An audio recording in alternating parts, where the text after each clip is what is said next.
Welcome to the Future of Contact Centers podcast. This is just a couple of guys sitting down and talking about what we think is the future of an industry that's absolutely ready for change. We're already seeing it every day, every week, every month.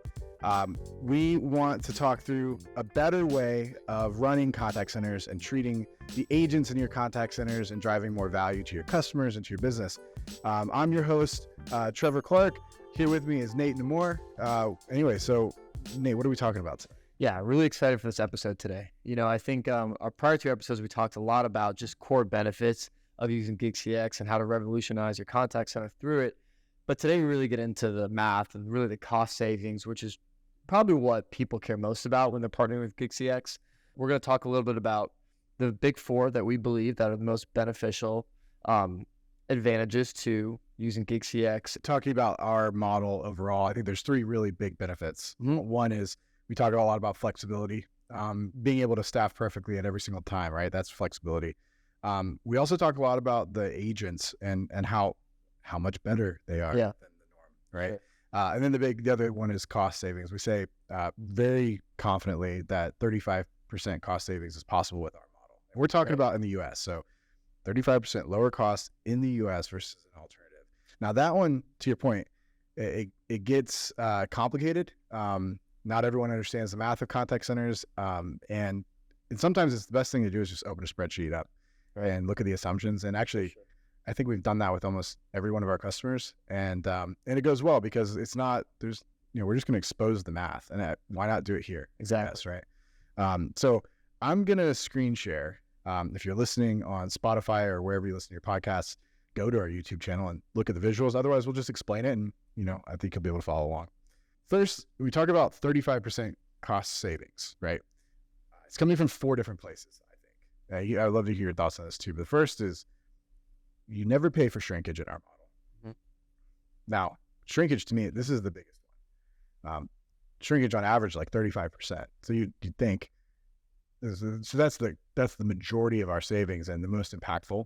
The other things are attrition. You never pay for that, at least with our model. And then on a more complex basis, being able to specify your staff in 30-minute intervals means that you can get really, really good at staffing and optimizing for occupancy. And we actually aren't even going to calculate that today. We'll estimate it. And then the other is training costs. So these are the four things that I think of. I don't know if you want to build on any of them. No, I think so. And I think the important note to have is, when you're saying that shrinkage on average is 35%, that's per FTE that we see. Right. Mm-hmm. So over the course of the month, it really multiplies, but I think that's important for people to know. And then I think number two, an annual attrition rate at a contact center is 100% plus.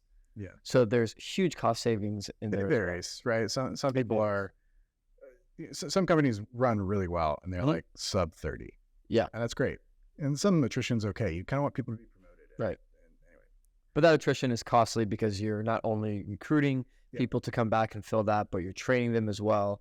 And then there's a little bit of a time lag when people can be up and running and replace that person that you lost. So I think those big two, to your point, those are big twos. Yeah, absolutely. And in other extreme examples, we've seen, especially in the past few years, attrition has been a bigger problem in contact centers. Yeah. So like you're saying 100, it's kind of like down the middle, at least in BPOs, mm-hmm. but 300% attrition isn't out of the cards, right? So that means you're replacing your team 3 times a year, or at least 1 time a year. That's a lot. Okay, so let's dive into shrinkage for a little bit. So, okay, look, this comes up a lot. Shrinkage is one of those kind of interesting questions that's hard to explain. But I figured let's just go ahead and use a third party. So I actually go to contactcenterhelper.com probably every other day. I'm not affiliated with them at all, nor Shiftoff. So this is just a free plug. They have a really good explanation of shrinkage, which I've actually copy and pasted in here. But they also have some really great Erlang calculators. So where you can actually plug in the call volume, your desired service levels, the handle times, even the arrival patterns of the volume, and it'll tell you exactly how many people you need. Anyway, so I think that's really cool. We use it, like I said, pretty often. They're really, again, you should think of shrinkage as time that you're paying for, like on a full-time traditional model, time that you're paying for that isn't productive. Yeah. So you could boil that down to any time that an agent is not servicing your customer or business needs, right? That's unproductive time and is considered shrinkage. Yeah, and I would say there's two parts of it, or at least pretty commonly outlined in two ways, right? One is external shrinkage and the other is internal shrinkage. So a good example of external shrinkage is taking a day off. Right. Most companies, and I would hope, are paying people to take time off. That's important. So, but you are paying someone not to work. And in a customer experience, customer service capacity, that you actually need to staff more people to afford that opportunity to give people days off. So when you're calculating your staff and you're hiring your team, you have to factor that in. Like some days you're going to be out of the office, but your role still needs to get accomplished. So we have to make sure that's covered. Same with holidays, especially if you're a 24/7, 365 company, there's going to be a group of people that have to take off that holiday or request off, or you offer it, whatever it is, you have to solve for that too. So those are outside or external shrinkage drivers. And actually you can see the percentages here are, these are just general numbers. This is probably collected off of, lots and lots of experience. And I find that they work out to be pretty true. So just a little over 10, 12%. Right. No, actually, no, sorry. What is that? 15. Thank you. Okay. So about 15% is external. The rest is internal. So you're not on a day off. You're still like in the office. You walked in the door that day or logged in, whatever. There's going to be times when you're training. You have team meetings. You have to go to the break room. You take your lunch. You whatever that is. That adds up, right? So you can see these percentages. I think the delta here is another 15 or so, 18 points. So this is real cost. Again, the time that you're walking from your computer to the break room, having lunch or having a coffee and coming back, it's time that you're on the payroll, but you are not in a position to support a customer. Real cost. Right. And companies are paying for this.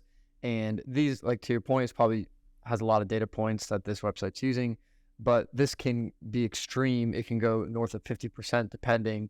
And there's an opportunity cost to internal shrinkage. We're not sitting here saying that trainings and coachings and quality sessions, those are necessary. Yeah. The opportunity cost, though, is those individuals are not being productive. They're not servicing your business. They're not talking to your customers, but they're still essential time. And so with our model, at least, you don't pay for that. Yeah. Yeah, we cover it. These are all really important things. Again, when you're talking about large scale contact centers, the stuff adds up pretty quickly. Exactly. 35%. So I think we covered that. Anything else you want to add to shrinkage? No, I think we covered it. I think the big takeaway is shrinkage is a necessary component to contact centers, and we're trying to solve for it within our model. And I know you're going to talk a little bit more about it. Yeah, so I think now we want to make sure we understand how this translates to cost. It's big, right? So first, and now we're getting into the math. So I'm going to walk everyone through it again. I'm going to assume most people are watching this, but we'll try to make sure it's easy to follow if you're not. This is exactly the model that we walk our customers through or our prospective customers through when they're doing the business case of working with us. And like you said, a lot of times our customers are thinking, wow, I can get amazing quality agents. I can have exactly the number of agents I need at exactly the right time. And I can actually reduce costs of my contact. It's a really great value. Keep it in the United States. Yeah, exactly. So this model is based off United States data. Exactly. And that's the only place we operate today. So, yes. I would also say, like, that kind of sounds too good to be true. And so the only way I know how to satisfy the too good to be true skepticism, and I have it, I'm skeptical, that, of everything. And so I want to see numbers. Numbers is the only thing that's going to convince me. And so This is what we bring to the discussion. So anyway, in this case, you're going to look at my spreadsheet. I like to use like a purple, obviously it's our color, purple highlighter or colored text to signify that this is an input variable. So if I look at this 200 or this 10, these are all things I can adjust. But for the purpose of this, we're just going to keep these assumptions in place. So we're going to assume it's a 200 person contact center. And that the management ratio is around 10-1. And that'll include all coaches, all managers, trainers, quality, workforce management. Right. That's all I'm assuming if you run a 200-person operation or agent operation, you're going to need about 20 people to run it. Right. So I think that's fair. The first big assumption here, and kind of just walk through the process, is that we have a 40-hour-a-week schedule. It's pretty normal. People work 9 to 5, Monday to Friday, 40 hours. Sometimes it's 37 and a half. Let's not split the differences. It's just 40. Call it that. We were talking a minute ago about shrinkage, and we like to assume that shrinkage is, say, 35%. I think that's kind of industry standard, or maybe industry target. I've actually seen shrinkage much, much higher. Yeah. You know, in other roles I've had in the past, north of 45, 55, depending on the division. So this is a pretty aggressive assumption, which is good. We don't want to bloat these numbers. And so that means a 40-hour work week, you have 35% shrinkage. 35% of 40 is 14. And so you've got 14 unproductive hours. So that's a mix of, like I said, all the breaks, lunches, PTO. And we're looking at this on an average. So if some weeks, you're going to have higher shrinkage, lower shrinkage. Like next week when I'm out, my personal shrinkage is 100%, but so it'll average. So you always just want to assume the average. And that means I'm actually only productive working in a capacity to support a customer 26 of those 40 hours. Yeah. That's a big deal. It's a big delta. How many hours do you work?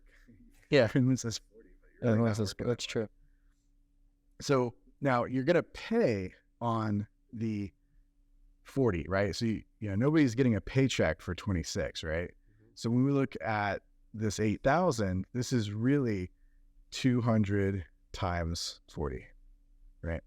So we're basically saying these 200 agents, we're going to pay 40 hours a week. So that's your payroll hours. So when we say payroll, that's what we mean. Now your productive hours is going to be, this is your 200 times 26. So yeah, we're going to pay you for all 40 hours, but we know that there's only 26 of those hours are productive, and that's your productivity percentage. So it's about, you're losing 35%, which makes sense, right? So, all right, now let's get into the math. We're going to assume, again, looking at these 220 people, what is the compensation? So first of all, compensation, we're going to assume a $15 an hour base wage. I'll be honest, I think that's on the low side. But I didn't want to make this analysis in too much favor of our model, right? I want people to kind of look at this and say, oh man, it might actually be even a little bit more of a savings for us. So 15 to me is kind of on the lower end of pay. I think 18 something is the kind of average pay for a contact center agent. I did add some incentives. I think it's pretty typical to say, all right, if you hit these performance targets, you're going to get a little bit of a bonus. 5%, again, I think it's pretty reasonable. Taxes and benefits, again, I kind of always use 20%. Mm-hmm. I've seen it 25%, depends on a lot of things, but let's just say it's a safe assumption that that's your fully burdened cost. Right. And then those managers, like, again, you've got the coaches, managers, workforce management, whatever, 65,000 fully burdened cost, I think is pretty reasonable. Sometimes we use higher, but again, try to keep this conservative. And then, so that means to run this 200-person shop, you've got about 259,000 wages every month. And then after that, you've got the attrition. So this is just how I calculate attrition in this case. So what were you saying? What, 50? You were saying 100%. Well, I think contact centers typically, a good operation can get it under 30% or keep it probably there for the year. But typically, you're seeing about 100% attrition rate for an entire year in a contact center, especially at a BPO. So 50%, another conservative measure in here. So the higher this number is, the more the cost is. And I think it's important to note too, if you're saying you have 50% annual attrition, well, you have to cover that 50%. So you really have to hire double, and there's costs associated with that, which we're not really showing here. Yeah, no, right? A lot more in here. Right. Okay, so 50% is, again, conservative. Let's assume you're better than average. Mm-hmm. So that's what we're assuming at 50%. I'm assuming 15 days is like your training. That's 15 classroom days, basically. Right. Like we've seen a lot longer trainings. We've seen shorter. The longer the training, the more cost. So let's just know that. And then on your 20% training fallout assumption here, we've all hired a class of 25 people and ended up with far fewer. So it's pretty common to see that you're going to train people and they're either not going to always make it to production. So I just assume 20%. you add all this up, and we are at about 282,000 for this 200-person traditional model, right? When you price this out per payroll hour, which we get this quote quite a lot, or we hear this quote, this is actually a lot of times where BPOs are going to price, you're at $35. That makes a lot of sense. That sounds about right. And then the productive hour pricing, this is a number we don't always look at. It's a little shocking when you see it. It's like $54, but this is all kind of in line with what we see in other BPOs and traditional. Yeah, and I think that 35 is definitely in line. I think the last couple of years, there's been a movement outside the United States because outsourcing has become so expensive inside the United States, and so enter shift off to help mitigate that. But yeah, I mean, you can basically stay in the U.S. for the same cost as near shore. And sometimes, and depending on economies of scale, we can get you savings even if you're in the Philippines. We're seeing both, but totally agree. All right, so now let's see. All right, great. We know what the cost is for a traditional model. In fact, your finance team in your traditional contact center probably runs a model very similar to this. Right. So now let's look at what does it mean for shift off. So I'm just going to zoom out a little bit here. We're assuming the same number of FTE, the same management ratios, even the same sort of baseline hours per week, productive hours. The biggest difference you're going to see here is this payroll hours, because you don't pay for non-productive time with shift off. I've replaced payroll hours with productive time. So that means you have 100% productivity. That's important, right? And so we've just eliminated all the shrinkage cost. Right. And so now you can see how this compares financially. So on the base wages, I've basically assigned all of our normal pricing into that base wages line. We cover all the incentives, all the taxes, benefits, managerial costs, everything's all included.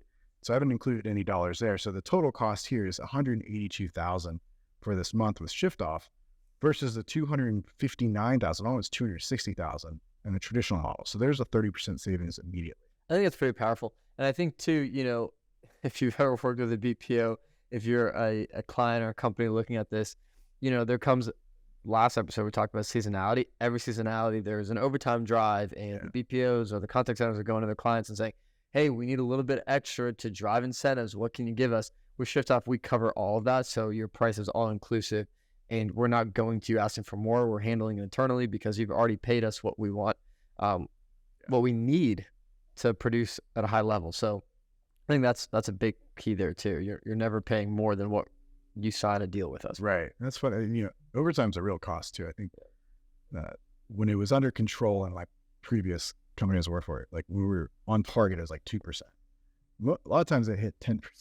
Well, I think that's it. Yeah. And I think that the finance team inside your company or BPO is always going to have to approve overtime or not. Yeah. And then you're balancing this weird customer experience because you're saying, well, okay, what's the abandon rate? What's 8%? Well, is it really worth to enter this 8%, but we have to pay more? We're shift off. We'll get into it in the next portion of this. That means a lot of customers need your help. So the impact is pretty substantial. Yeah. You need to be able to.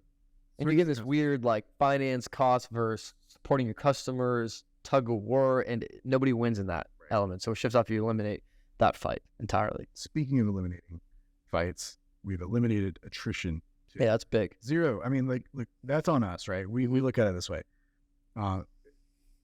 We are responsible for finding and retaining great people on our partners' accounts. Yeah. And we're aligning our incentive to the company's incentives that we work with, right? The better we're performing, the better our agents are performing, the better they're rewarded. They're going to stick around, and then our relationships are going to flourish with our customers. Like, to me, there's no reason why I should ever charge for that. That's our problem to solve. And so when you get to it, it's 35% savings, just like we talk about. You look at the payroll hour, your $35 payroll hour that we were talking about goes all the way down to $22.75.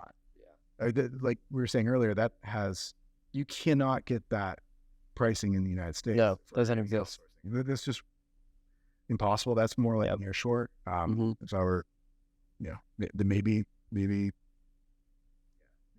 Yeah, but I think too, it's this model really reintroduces the ability to work inside the United States, because if you're looking at the left side of the column, which is the BPO contact center model, or traditional, any sort of traditional payroll hour center, this is why we're seeing rates inflate to 33, 34, 35 plus for payroll hour, and it's getting way too expensive. And then there's no alternative, and I think GigCX provides that alternative. So I think this is a really good granular opportunity for clients and prospects and anybody just looking to try to really understand, because the math teaches it more than anything else.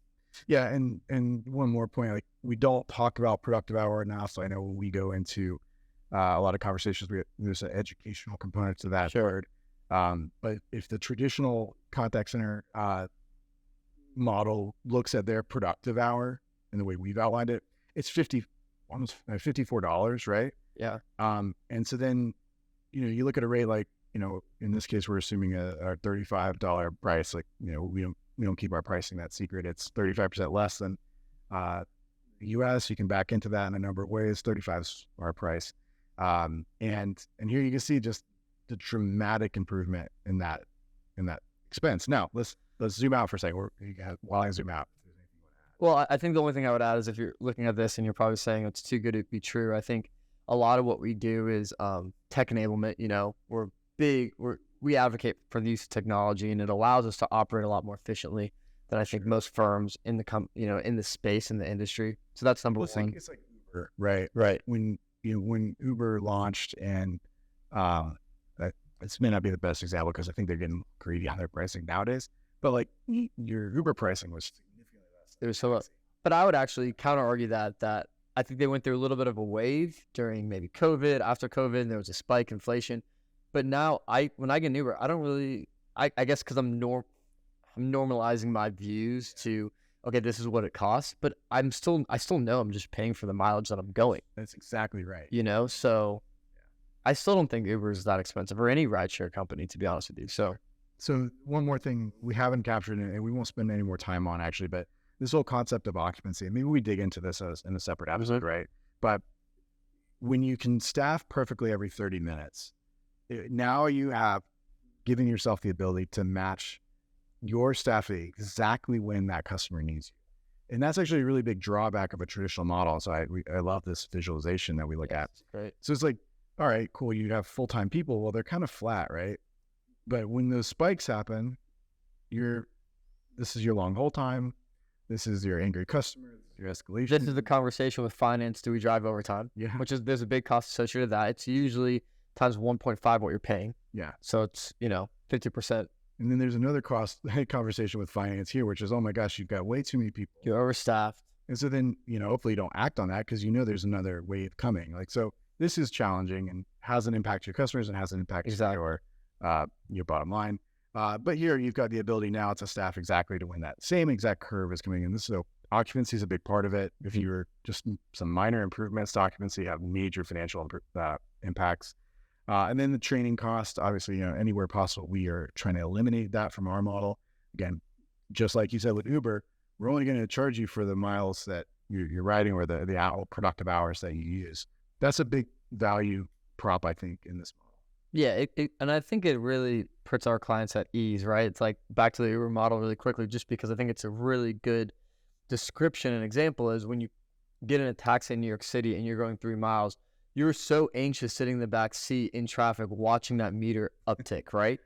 Because you're not going anywhere, and you feel like you're wasting money. But when you're in an Uber, I already paid, I'm accepting the price, and I know I'm not paying for anything else. Yeah. And I think that's a really big benefit when you kind of compare it to GigCX, because it's essentially the same thing. Taxi companies may come knocking on our door soon, but no. I like that example, because in the graphic you just showed, the 30-minute micro shifts, yes, the intervals allowing to schedule down. I mean, you eliminate the finance, that finance decision, and that conversation, that rough conversation is eliminated. Perfect so parity with finance operations and the customer. Yeah. Okay. One last thing, because I think we're near the end of our time here. Yeah. So look, we did a lot of math today. It's complicated. I bet everyone's asleep at this point. Mm-hmm. That's okay, because we actually created a model that's published online. It's shiftoff.com/ROI. You can go there yourself and actually plug in your own assumptions. Yep. And that will give you, again, the estimated cost and what we believe we've saved. All the calculations we just ran through in the back are happening in the back of this program. Yep. And spitting it out for you. Now, if you want us to go through the more detailed exercise, we love to do it. So, yeah. Anyway, go check out shiftoff.com/ROI and and see what it tells you. Yeah, great stuff today. Yeah, man. We appreciate it. Yeah, thanks for your help. This was good. Like as always, let us know if you have questions. Love to hear from you. Thanks for tuning in.